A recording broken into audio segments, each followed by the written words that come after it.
And are live. Welcome everyone joining in to another edition of this week's AWE podcast. I'm Marc Ritter, joined by Christian Dominique. We are both the co-founders of AWE Digital Wellness, the world's first and foremost online platform for treating internet addiction. And Christian, today we have a very prescient topic that we are covering: the calm tech movement. And for anyone who's not aware of what the calm technology movement is, it's a design philosophy that aims to make technology blend more seamlessly into our lives instead of overwhelming us and creating constant distractions. So I'm just going to start off with a small statistic. So 74% of professionals report burnout symptoms, and 80% say that constant connectivity hurts their focus. And it's something that I experience in my day-to-day life. I used to work in the tech industry and was well aware of being inundated by distractions. But perhaps you can, offer a little bit of your experience and why is this such a strong issue nowadays, especially for people who work in tech, Christian? Well, thanks, Mark, and thanks for sharing your insight. 74% share symptoms of burnout. I know quite a few people.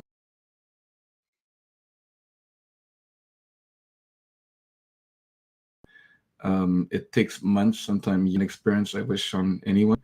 But that is, just the worst case, right? So 3 out of 4 people are experiencing some symptoms, and maybe 10 to 15% will actually have a burnout, which is still a very high statistic. So what are the cause of that? Yes, I've been working remotely, sometimes as a digital nomad for many years. I know a lot of people who are doing, hybrid work or remote work, and there's no more boundaries between your work, your tech, and your life. So you might be working, constantly, or even if you're not working, your device is with you, so you're expected to be able to respond to messages.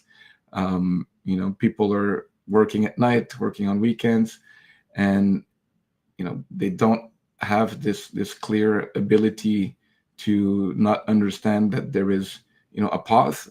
I would describe it as like, generalized anxiety disorder is a mental health disorder, but there is an increased anxiety in the whole population. We know there are studies that show that tech use has increased anxiety and depression across the board. So even if it's moderate, any tech use increase by default anxiety and disorder symptoms and decrease attention and social connection, right?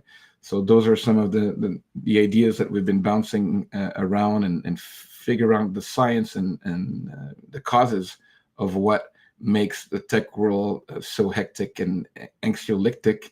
And we decided to kind of not put a pause, but at least put a little bit of more fun and calm in our daily practice, by creating those digital reset, which help people, reset not only their mind but their nervous system, to have a better ability to deal with their day's challenges, might it be work, but also relationships and personal creative goals.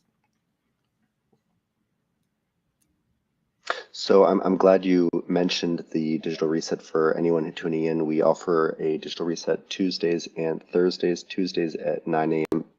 The Calm Digital Reset with me as your host. Last 30 minutes free. Check out our website if you would like to join. And Thursdays with Christian, 12 p.m. EST, the Happy Digital Reset, just to basically recalibrate the system. I'm really glad, I guess, in a morose sense, that you mentioned generalized anxiety disorder, and the correlation between the rise in generalized anxiety disorder, GAD, that you're seeing in people who do interface a lot with technology. It seems like technology has been built in a way that's the opposite with how human attention actually works. Right? The reason that anxiety disorder is increasing is because we are inundated with choice. and the choice does not equate to a freedom of choice necessarily. People find themselves being overwhelmed by the multitude of options that are being presented to them. You see dating, for example, right, with all the possibility of matching with somebody, right? How do I prioritize? How do I get things done? Do you feel like technology, as much progress as technology has brought today's day and age, do you feel like there are any productivity tools on the market right now that are helping mitigate the consequences of anxiety disorder that we are seeing on the rise? There are some tools that are, used to help regain focus. There's a few apps out there. Some Mm-hmm. of them our team have tried, or other people that we know. They work to a certain degree. They can kind of help you um, be more aware. So again, AWE is awareness, wellness, and enjoyment. So we really always want to talk about awareness. The first step to any change or any amelioration is to be aware that there might be a problem or something that could be better. So some apps are helping in the awareness part, but they're not really helping in the behavior part, and they're definitely not working on the nervous system, right? So the app can actually give you more anxiety because you're becoming aware that you might have a problem, and then it's kind of giving a cycle of, well, did I spend too much time? Or so again, what we want to do in awe is to create awe moment where you don't have anxiety because you're so transcendent by this AWE moment that will lead you to, of course, we know that awe helps the mental state and also the body, right? So awe increase the immune function and lower stress. And so those are some things that we include also in our resets and in our technology to bring you back to positive, awe-inspiring moments. Absolutely. Let's take a step back for a moment and talk about where the calm technology revolution really originated. It came from Marc at Xerox PARC in actually the 1990s, and he imagined that tech weaves itself into everyday life until it disappears. But in a sense, technology has become louder, faster, more demanding, more notifications, more pop-ups, and greater strain on a greater cognitive overload, I would say, for people to dissociate what is reality and what is just a notification appearing. Now we're seeing what the human cost is. Who actually recognized burnout as a workplace condition in 2019. And the global wellness economy hit $6.3 trillion alone in 2025. And people are buying more wellness, but they're feeling worse, right? What are some other possible factors that you think could be contributing to this? Well, yeah, wellness industry is very vast, so that includes physical wellness, mental wellness. We can talk about some supplements in some case. Mm-hmm. So there are many factors, even dieting, so physical health. Um, the factors that we've noticed definitely are use of technology. When you talk about ComTech, and we want to bring back ComTech, and it's every kind of revolution or change or moving forward comes from a counterculture movement, right? So we know, for instance, that organic food came from having too much processed fat food, right? We know that minimalism came from people having too much stuff, right? Hey, how much stuff can you get? You can have so much stuff, and you can have it instantly, right? Click on a button, you get something in the same day or tomorrow, right? And then you just accumulate stuff. So minimalism came from too much stuff, organic food from too bad processed food, and then meditation, mindfulness also coming from too much attention.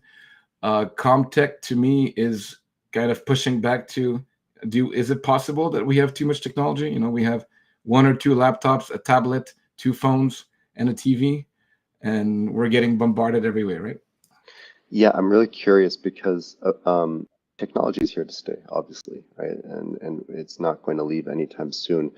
And as much as people talk about like the advances in AI and all the cool devices on the market right now, we don't really understand the human cost. And I think key demographic where we see that human cost play out most is children, right, and adolescents, especially when they're given unmitigated access to the internet. Do you see any way that these this calm movement, this calm technology movement, could actually benefit children and adolescents as well?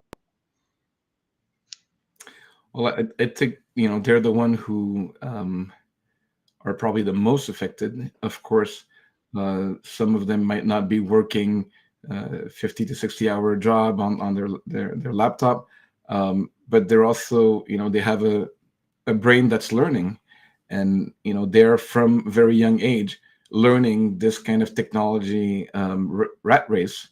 And I know people above the age of 20 that they cannot watch a video that's longer than 6 seconds, right? So how are you going to learn anything if that's your attention span, right? Yeah, it's kind of scary, right? And raising kids, that's called iPad parenting, right? And I think I mentioned this as well last time. I spoke with a psychiatrist friend of mine, and she is seeing an incidence of autism,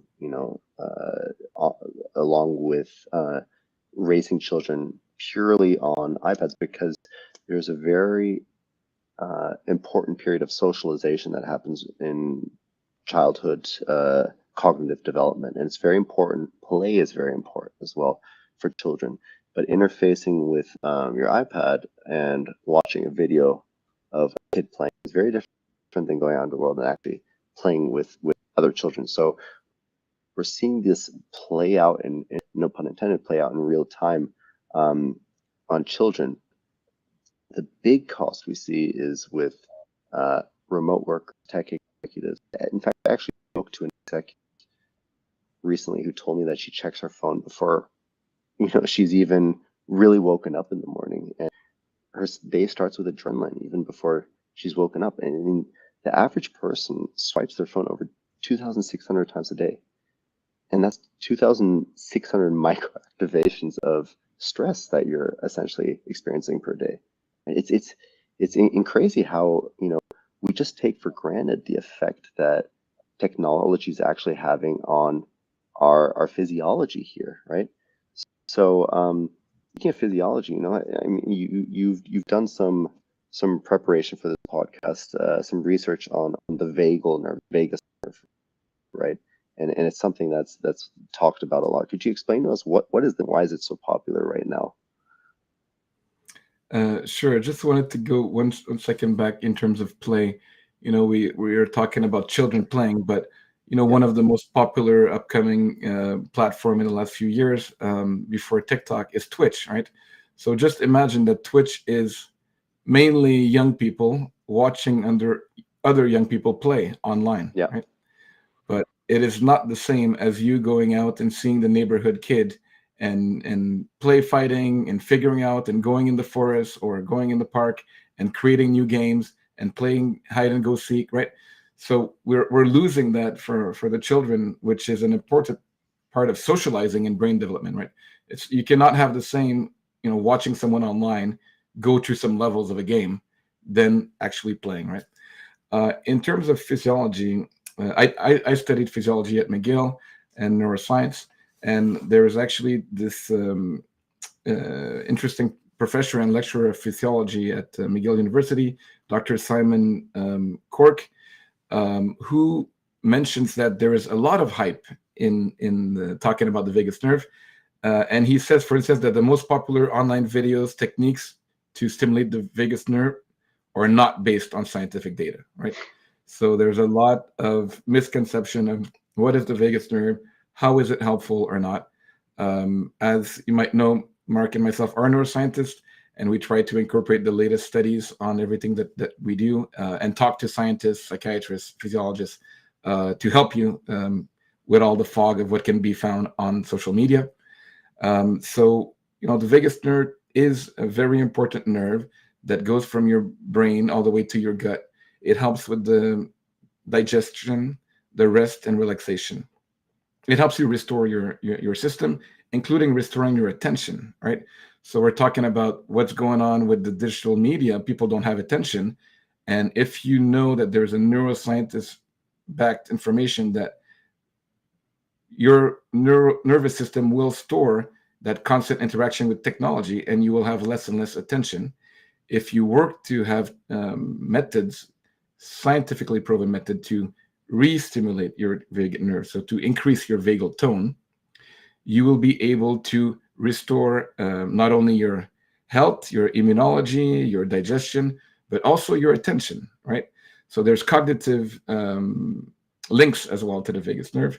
So it can increase your decision-making ability, your emotional regulation, and your attention.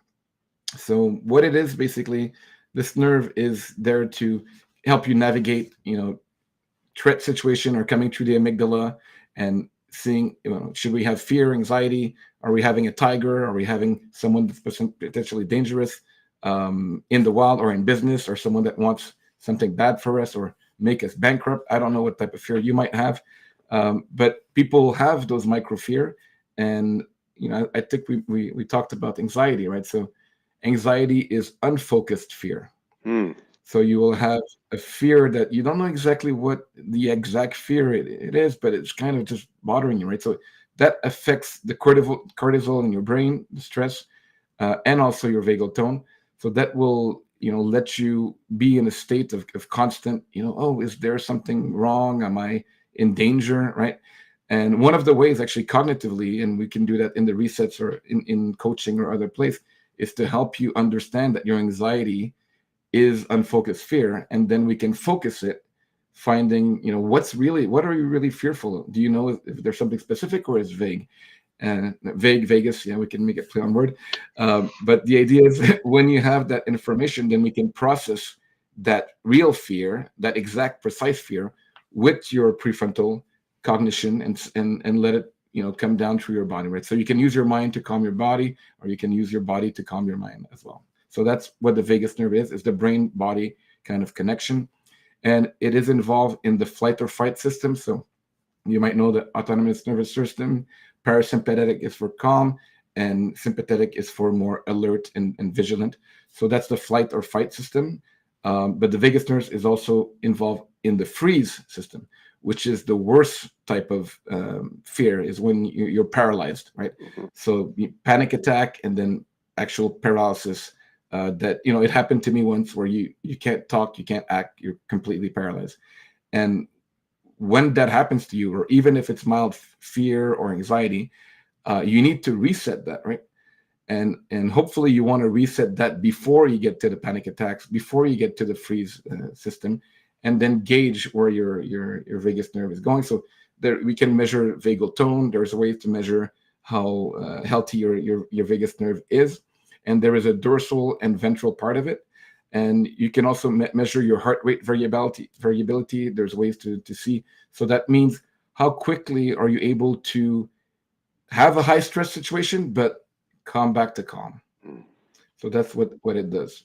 And it has, so we know, for instance, that studies with that confirm that low vagal tone gives you more depression, anxiety, and high vagal tone lets you deal with stress response much quicker.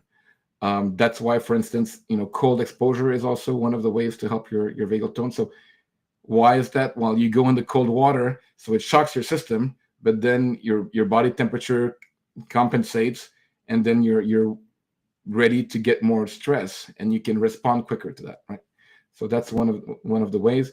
Some people talk about diet, omega-3 fatty acids to help the vagus nerve. That hasn't been shown to be true from any scientific evidence. Some people also talk about massage. They want regular massage, or massage specifically the vagal nerve, but that also hasn't been shown yet with any scientific evidence. But what we tried to do in the digital reset, is give you a mental massage, right? So we can use words to give you a massage and to reset. And word has been used so meditation, mindfulness, other reframing exercise can help your vagal tone. And it's also to create the feeling of safety, right? So again, fear or anxiety, the calm and the reset, all those things are here to make you feel safe, so that your body can feel safe. Thanks for that. And it's super interesting, the influence of vagal nerve on a lot of how we approach life, our mindset, perception of reality. You talked a lot about, what positively influences the vagal tone, including omega-3 fatty acids, massage, cold plunge. This is just a question that came up while you were talking, but what is it exactly about the way that we interface with technology that negatively affects the vagal tone, right? A lot of people, they sit in front of their computer all day, in this position, just staring at their laptop. What is it about that direct physiology that influences the vagal tone exactly? Well, there is also exercise. We forgot. Right? There's many ways to. There's Yeah. books about it. We know a lot about science of many ways that you can influence your vagal tone. Some are science based, some are not. But breath work, so different breathing exercise, will activate. So physiological sigh, belly breathing, some types of ratio of breathing, or influencing that positively, as well as exercise, right? So what's the reverse of exercise? Is sitting on your desk all day, right? So people could use standing desk. People can go for a walk or a run or a jog or a swim. But negatively, of course, sedentarity, and also, so again, anxiety is something that's fear based and amygdala based, and that affects the vagal nerve, right? So when you have stressors and you don't deal with them, that affects negatively, right? If maybe you remember the 4 A's of my pathway to happiness. So one is awareness, second is acceptance, then it's appreciation and awe, right? So why is acceptance so important? Is because what is bad for your mental health and your vagus nerve is when you resist and when you avoid, right?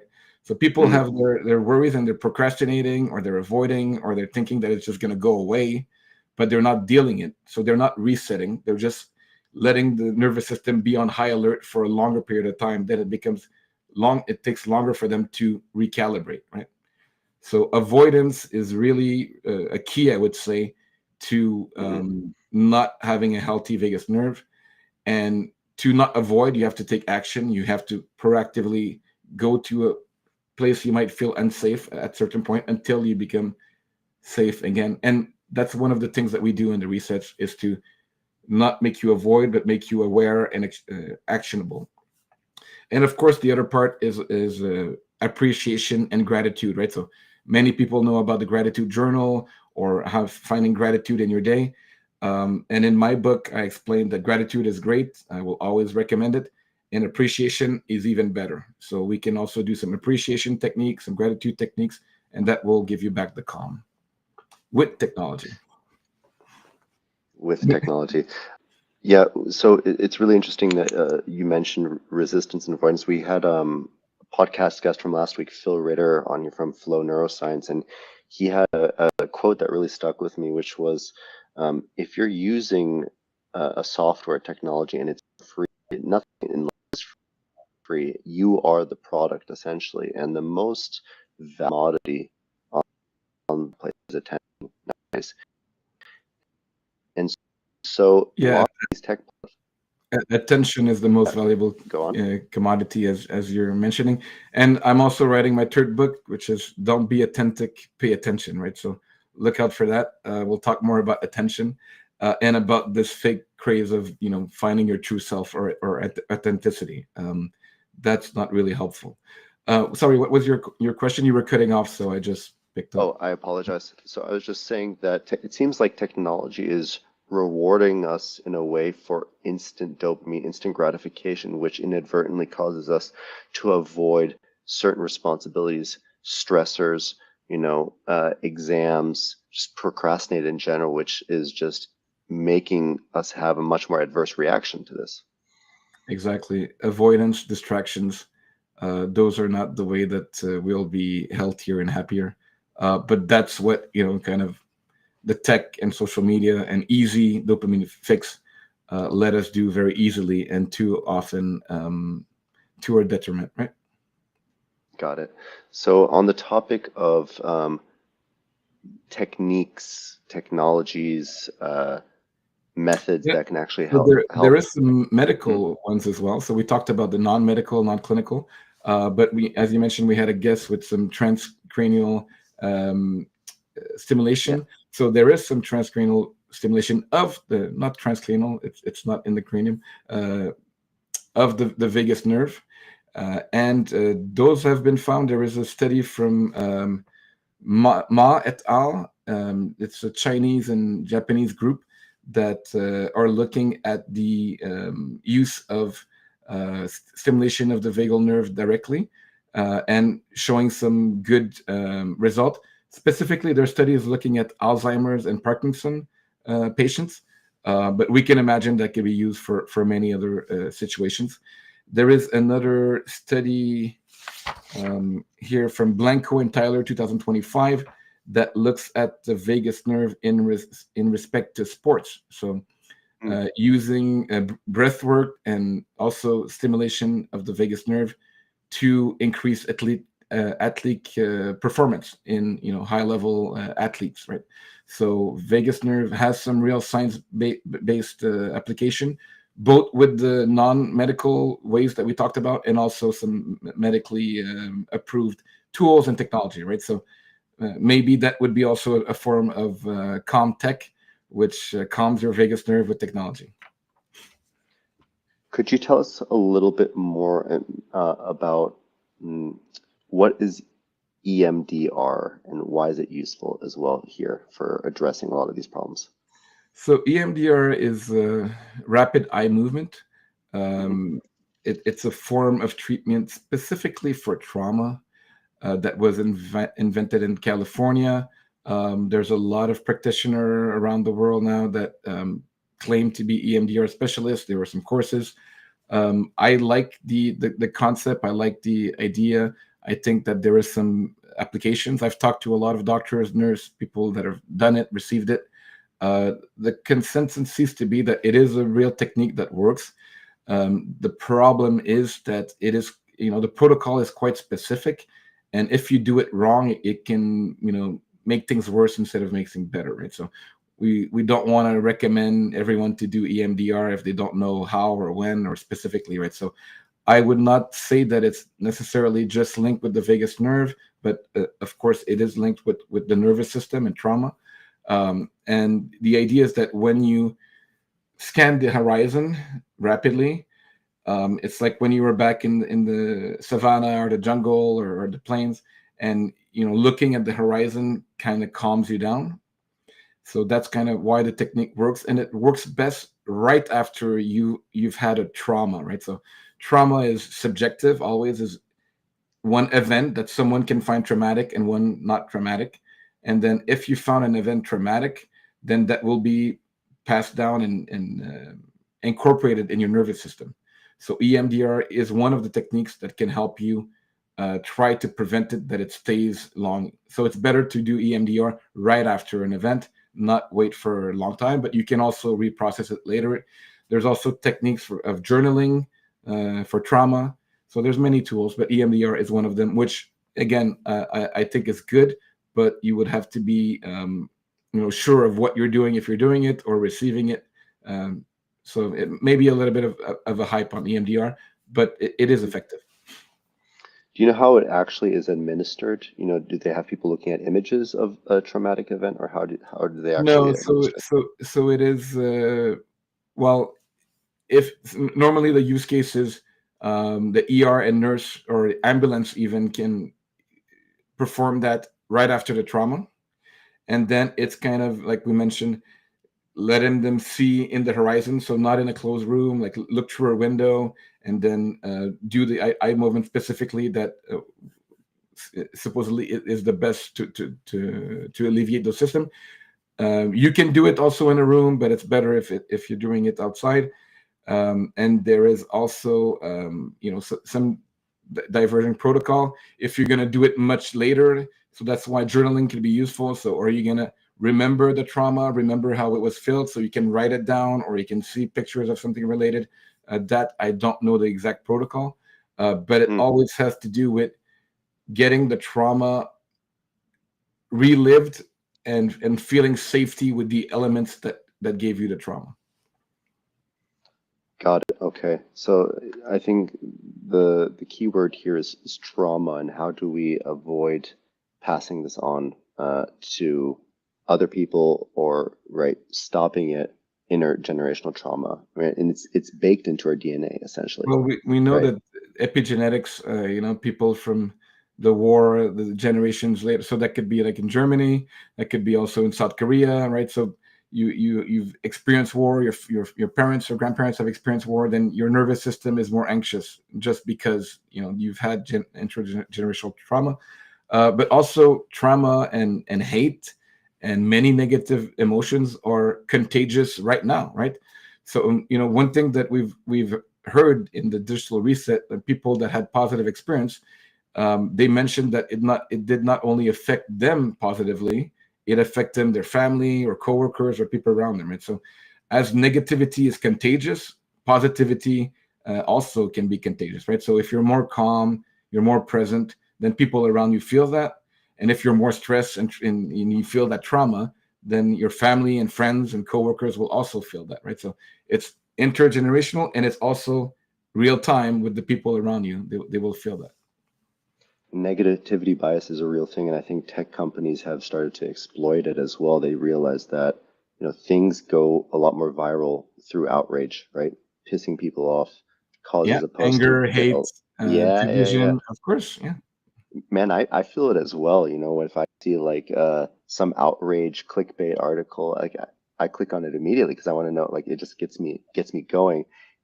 It seems like more of a conscious effort to engage in, the calm movement, feel good movement, and it takes a lot more mindful effort. What do you think here? Because I think outrage, negativity, it activates a lot of our more primal, immediate responses in the brain. yeah. Calm can be a kind to boredom. Oh, I have to sit for 25 minutes to listen to some dude talk or to do nothing. No, I have only 6 seconds between his videos, right? So Yeah. it takes some effort, but once you do it, that's kind of the thing. You realize that our biology is made to have those calm moments, right? We cannot be on high alert, 6 seconds, 6 seconds, one more email, one more swipe, one more this notification, without this impacting us, right? It has to be conscious. And as you mentioned, not only the tech, but also the media companies have figured out long ago that there's always another war somewhere, a tsunami, a disaster, or something to be outraged about. Um, but there's very little reporting on, as there are some, but a science student in a high school that did something good for the world, right? How many of those do you see? And they pass for 5 minutes, and you don't watch them, right? No one remembers that, but is there a war going on in some country for many months? Every day we're going to hear about it. Is there something negative that happened in the politics or some scandal? Yeah, let's go for that. Let's be outraged. But I think we can also use the technology for good. We can use social media for good, and those are the type of discussion that we want to have with our team, our guests, our community, is to have those positive conversations. It seems like we're talking about two spectrums here, though. We talk about like trauma, war on the one side, and also just of living in a highly industrialized society where we get instant dopamine gratification whenever we want it, right? And obviously, you don't want one or the other. It's kind of like you're describing Brave New World and 1984, the two dystopian realities. How do you find a balance between these two things? I mean, of course, the key is balance. And is it realistic to find that we always have balance? No, I think balance should be something that comes back to equilibrium, right? Again, like the nervous system, we don't want to have no anxiety or fear. Then we would do nothing and die, right? We want to be able to have a high stress environment and then come back. We want to be able to have a low stress environment and then come back to middle or high, right? So we have this amazing body, nervous system, and brain that allows us to do that, right? But Yeah. most people are stuck either in too stressed or not doing enough, right? you need some positive stress. It's called actually a stress. So stress is good in general, but Yes. we don't want too much stress. That's the problem. Or we want constant stress for things that are shouldn't be stressful or scary, right? So that the balance is always a work in progress. So that's why I would say like it's a practice. It's a something that you should do every week, many times a week or every day. Even incorporate, we do 25-minute reset because we learned that 22, 23 minutes is the minimum optimum time to really get a real reset from your body system. If you do, we talked about non-medical, there's also some mats that you can use for your vagus nerve, or shoes with like some acupressure, and it's about 20 minutes as well that's recommended to really reset. Now, you can also do shorter resets, right? You don't have all the time 25 minutes or an hour or whatever. So maybe you can do 5 to 10 minutes in between something, and you just, at least mentally, maybe you won't get the full 25-minute experience, but we can start to incorporate that so that we are reaching balance more and more often in the day, in the week. And it's work. It's not going to come from watching random Instagram, TikTok, or YouTube videos. It's just not, right. Yeah, I always say that you're not necessarily going to discover your breakthrough in a 6-second self-help video you found on TikTok, right? It's the process. It takes time. So we talked a little bit about mindfulness, right? For those watching who are perhaps unaware, what is mindfulness? And yeah, we're doing those lives on the multi-platforms. So if you are in any of those platform and you have questions, we will try to respond to them in due time. So Absolutely. feel free to, don't be shy. We don't bite. Q&A in the chat. So what is mindfulness? Wow, very deep question. It's quite easy to understand.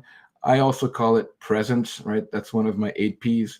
So Mm. mindfulness, people sometimes find it too woohoo, or it can be connected with like meditation, and people have some bad ideas about, oh, I don't want to do something mindfully.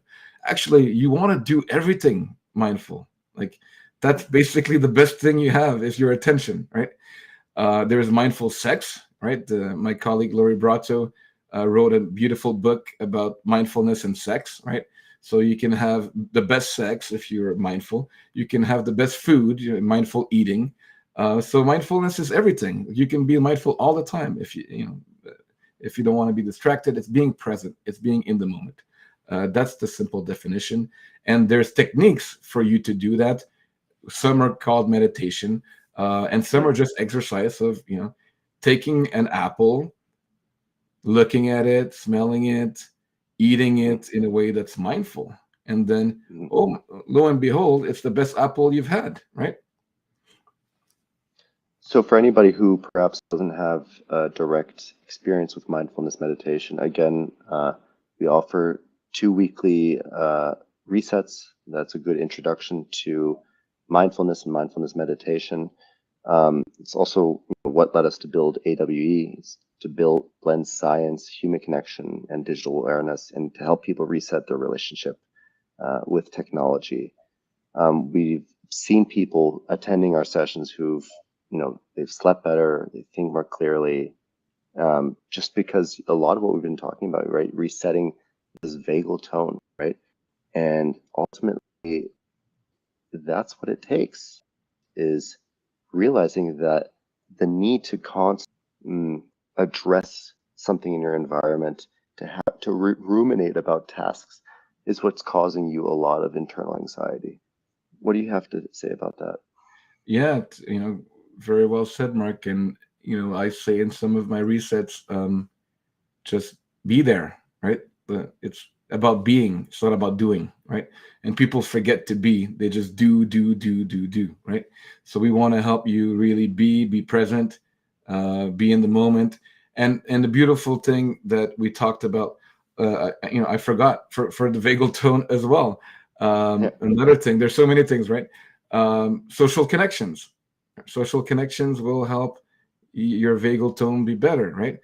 And we decided that we are not going to do what many others are doing, which is pre-recorded. You watch it at your own pace. we're going to give you set times for you, your Hmm. family, your teams, your community to come together, either with people that you know or with strangers, but asynchronously at the same time and with other people, right? So that's a Yeah. big thing that we figured out, is that people need to feel that we're doing something together, not just you and, oh, I'm going to procrastinate. No, we're doing it all together at the same time. Yeah, one of my clients, he's had GAD, as a generalized anxiety disorder, and I asked him about his social life, and he said, "Yeah, I don't really have many friends," and he's working remotely in front of his computer all day, right? Imagine, if you're a business executive watching this and you manage a team, imagine what this is doing to your remote employees, somewhere across the world, and they're spending all day inside in front of their computers. Like, it's affecting their productivity. Salespeople, their performance slipping. Anyone is getting affected by this, right? And just taking a moment to recognize the influence, right?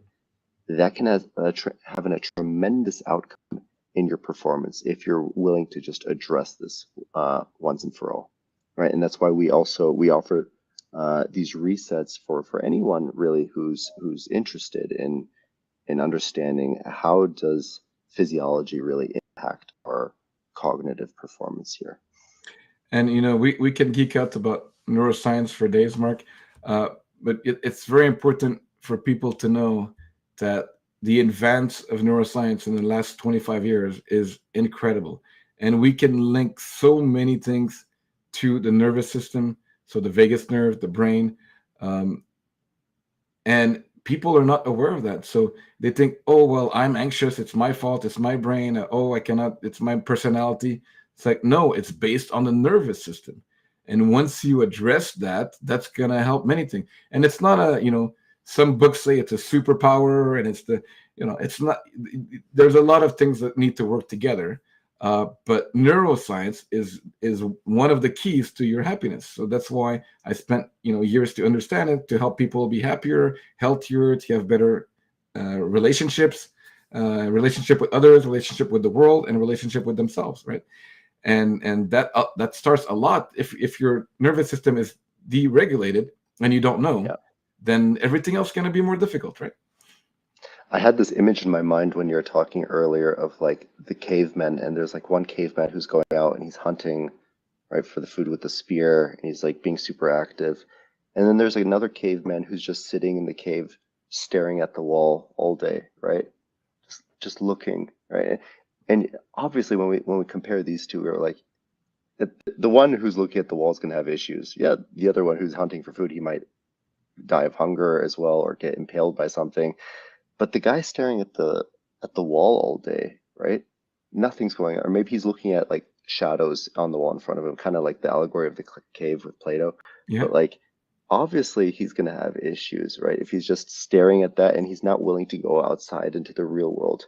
And I think it's very easy for us to point out the flaw in that example, but sometimes it's harder for us to realize that essentially we're staring at a rock already. Like, I'm speaking to you over the internet right now, but essentially my body thinks I'm just staring at a rock.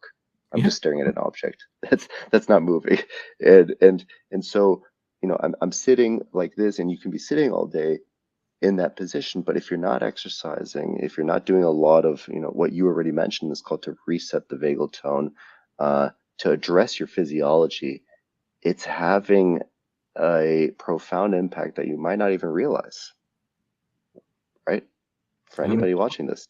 yeah, And it's and it's correlated, right? And that's why, when we talk about wellness and well-being, our mission is to not omit any of those factors, right?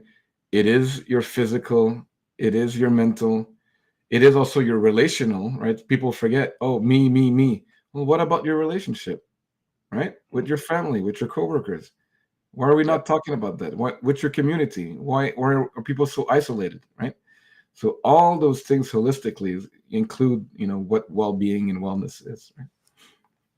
So I think at AWE, we recognized early on that sometimes it's not just a discipline problem, right? These algorithms have been engineered in a way to be as addictive as possible. So part of what we've done is not, we go a certain way with the digital resets, but we've actually gone the extra mile by designing software and hardware itself that's meant to encourage you to get the outcomes that you want in your life.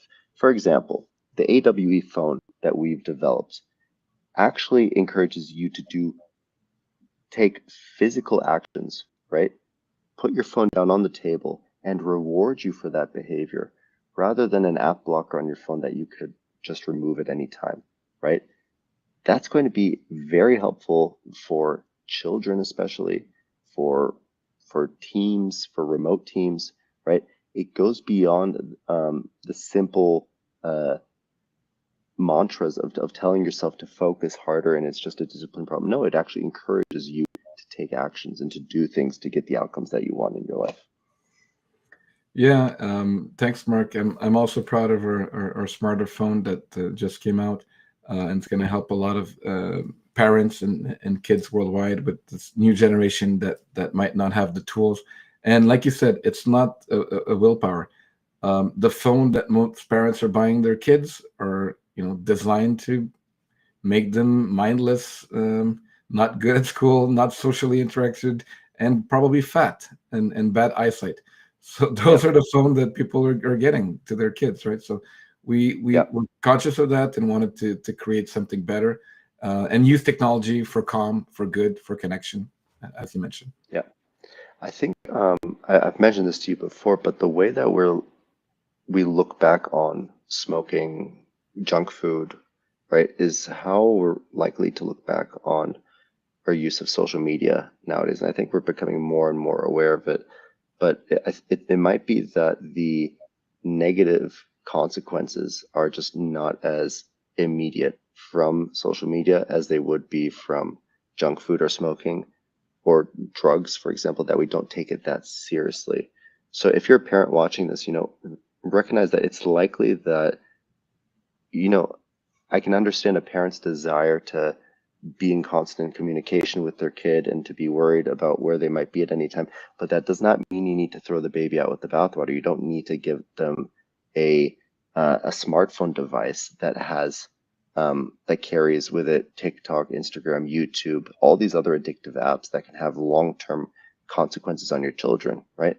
There's devices that have been designed for you to communicate regularly with your kids while also avoiding uh, all of the addictive potential that technology has for the children.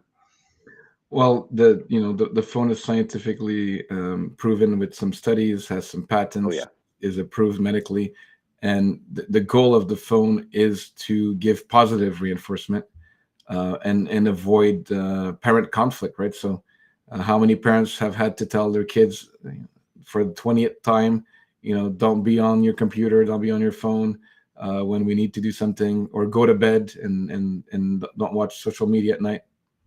yeah. Countless, right? So I had a client once, and he had a porn addiction. He was also a software developer. So I encouraged him to download some apps on the phone and on the computer to block pornographic websites.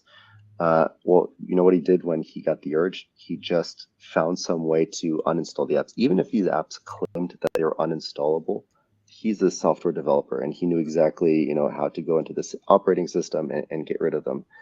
The thing is that these apps work until they don't, and that's because the operating system, they're still running on a certain operating system that allows you to have control over them. Again, this is not such a subtle plug for our own phone. There's a lot of other devices on the market you could try out.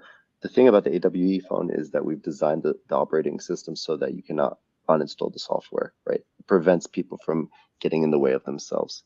And that's something that a lot of people have seen value from. They see value from choices being taken away from them, about unfocused fear of anxiety. Sometimes you need to take choices away from people from them to be happier. Great. Um, and again, the idea of the phone and the reset is to bring back, for everyone who doesn't know what we're doing yet, uh, bring back real connections, right? It is unfortunate that you're not here in Montreal, and we're not hugging and laughing in person, but this is as real connection as we can from across the world today. But we are here with a live audience. We have a team that's helping us produce and prepare for this, and we're creating real connections every day with people we talk to. I'm really proud of the team that we've built. Help us make a difference, and we are being told every day, thanks guys for what you're doing. So I want to thank you again, Marc, for being a leader in this crazy team of ours that have gone so far, with some explosive growth, new products, new projects, and lively talks like this on Fridays. I always love it. I've really enjoyed the journey, Christian, that we've both been on, and the point that we've gotten to. And speaking of human connection, again, if there's anybody in the chat watching on all these platforms that would like to drop a question, please do so in the chat with us now. Christian, is there anything that you wanted to add in terms of the contact movement? We've covered a lot of different areas. We've covered physiology, how to reset the vagal tone, some of the useful technologies on the product, including some of those from AWE. Is there anything else that you wanted to add to the conversation today? Well, yeah, we were reading through the comments of the people who have gone through the reset. And then, some person mentioned that she cried and hugged her kids after that. So I'm really happy that it connects with people and make them see the world in a better way. And I think that's, crying is one of the things that you can have when you have awe. You can have piloerection, and yes, it's not sexual. It's having goosebumps, and then you can also cry, right? So yeah, we're actually having awe experiences to some people that have enjoyed the resets, and increased sleeps, better mood, all those things is what we aim to. And yeah, we'd love your feedback if you attend any of them, to see how it affected you. And even if it's, for whatever reason you don't find it perfect, let us know how to make it better. But we've had 95% plus very positive response so far. So happy that we're launching a bigger series, Tuesdays and Thursdays, as mentioned. Besides that, we have a lot, this month. We'll be in two conferences in Vancouver and San Diego. If you're in those areas and you want to see our science team, please make sure to let us know, and you can see our posters and 12-minute talks there. And thanks again to the science team for working so hard and making those advances in AI and behavior and psychology. I think that's it for me. I guess my last question for you, Marc, is, where do you want to see this calm tech movement going in the next year or two? It's a good question. I think we're already seeing society move in a positive way. I think people are becoming more aware of the consequences of digital overload, digital use. I would love to see this move in a direction where attention is not directly monetized. I see this as one of the fallbacks with a lot of the apps that are on the market right now. But I think what we're doing, raising a lot of awareness around this issue is the first step. Love to get to a point where we don't have invasive technology, where we're not necessarily selling biometric data to companies in order to help market to us better. And that we just become more aware of, if something seems free, what are we offering really? What, if we're the product, what is it that we're giving up, essentially? And so just building awareness around this. For anybody watching, Christian, where can people find more about these digital resets that we offer? So it's on our website at www.awedigitalwellness.com, and just register for your free reset, and you'll get the chance to hear either Marc or myself. We might have other guests in future resetters in the future, as we're rolling out to more organizations and people. But now it's just Marc and me, so you get to chat with us or listen us in live on those resets. And I have questions for the audience if you didn't have some for us. So maybe you can think about this as we're rolling into the weekend. what's one digital habit that you'd like to change, right? So it all starts with one thing. So is there one thing that you would like to change? If you want to answer on the chat, you might be able to do that, and feel free. So is there one digital habit you'd like to change? And then what's the hardest part about disconnecting? We're trying to help people disconnect, reset, but we know it's challenging. So if you want to share or think about this for yourself, what's the hardest part about disconnecting? And if you're watching after the live and it's still streaming, you can also comment on the after live, and our team will respond.